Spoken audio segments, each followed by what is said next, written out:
ኢያሱ ምዕራፍ 6 ያሪኮ ድማ ብምኽንያት እስራኤላውያን ተዓጻጽያ ነበረት ዝወፅእ ኮነ ዝኣትውን ኣይነበረን።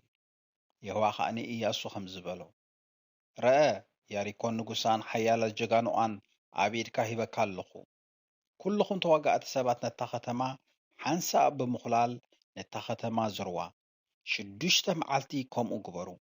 7 ካህናት ድማ ቀድሚ ታቦት ኮይኖም 7 መለኸት ድዑል ይሓዙ። ኣብ 7ይቲ መዓልቲ ነታ ከተማ 7 ሳዕ ዝርዋ።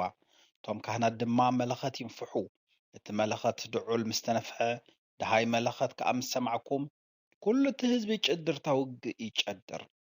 ሽዑ መካብያት ከተማ ናብ ታሕቲ ክወድቕ እዩ። እቲ ህዝቢ ድማ ነፍሲ ወከፍ በብቕድሚኡ ይደይብ።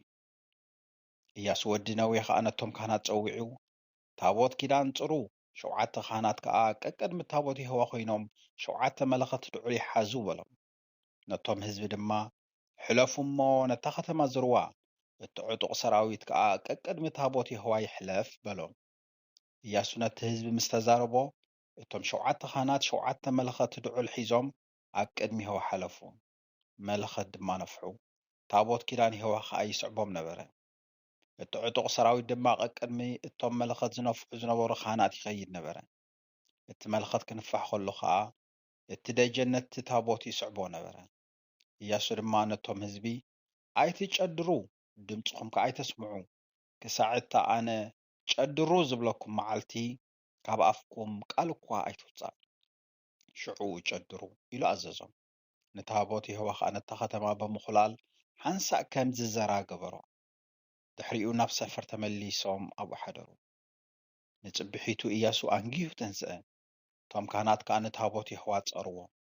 7 መለኸት ድዑል ዝሓዙ 7 ካህናት ድማ ቀድሚኦም ታቦት ይህዋ እናኸዱ መለኸት ይነፍሑ ነበሩ። እቲ ዕጡቕ ሰራዊት ከዓ ቀድሚኦም ይኸይድ ነበረ። እቲ መለኸት ክንፋሕ ከሎ ድማ እቲ ደጀን ነቲ ታቦት ይህዋ ይስዕቦ ነበረ። ኣብታ ካልአይቲ መዓልቲ ከዓ ነታ ከተማ ሓንሳእ ዘይሮም ናብ ሰፈር ተመልሱ። 6 መዓልቲ ከምኡ ገበሩ። ኣብታ 7ይቲ መዓልቲ ምስ ወግሐ ኣንጊሆም ተንሱ። ነታ ከተማ ድማ ከምኡ ገይሮም 7 ሳዕ ዘርዋ። በታ መዓልቲ እቲኣ ጥራይ እዮም ነታ ከተማ 7 ሳዕ ዝዘርዋ። ኣብታ 7ይቲ ሰዓ ከዓ እቶም ካህናት መለኸት ምስ ነፍሑ ኢያሱ ነቶም ህዝቢ ከም ዝበሎም ይህዋ ነዛ ከተማ ሂብኩም እሞ ጨድሩ። እዛ ከተማን ኣብኣ ዘሎ ኩሉን ንጥፍኣት ተመጥዩ። ኩሉ ናይ ይህዋ እዩ።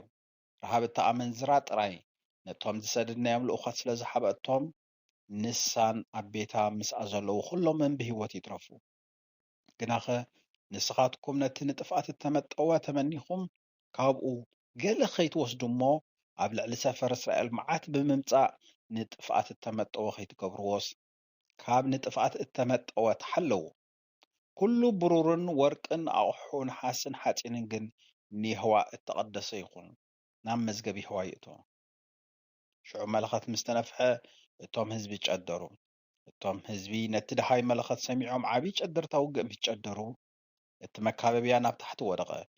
ድሕሪኡ እቲ ህዝቢ ነፍሲ ወከፍ በብቅድሚኡ ናብታ ከተማ ደይበ። ነታ ከተማ ድማ ሓዝዋ። ኣብታ ከተማ ንዝነበረ ኩሉ ከዓ ሰብኣይን ሰበይትን ቆልዓን ኣረጊትን ብዕራይን በጊዕን ኣድግን ብሰይፊ ኣጥፍእዎም። ኢያሱ ድማ ነቶም ነታ ምድሪ ዝሰለዩ 2 ሰቡት ናብ ቤት ኣመንዝራ እተዉ እሞ ከምቲ ዝመሓልኩምላ ነታ ሰበይትን ናታ ንዘበለ ኩሉ ናውፅኡ በሎም። እቶም ኣጓ ሰለይቲ ድማ ኣትዮም ንረሃብን ንኣቦኣን ንኣዲኣን ንኣሕዋታን ናታ ንዘበለ ኩሉ ናውፅኡ፣ እወን ብዘሎ ዓሌታ ኣውፅኡ።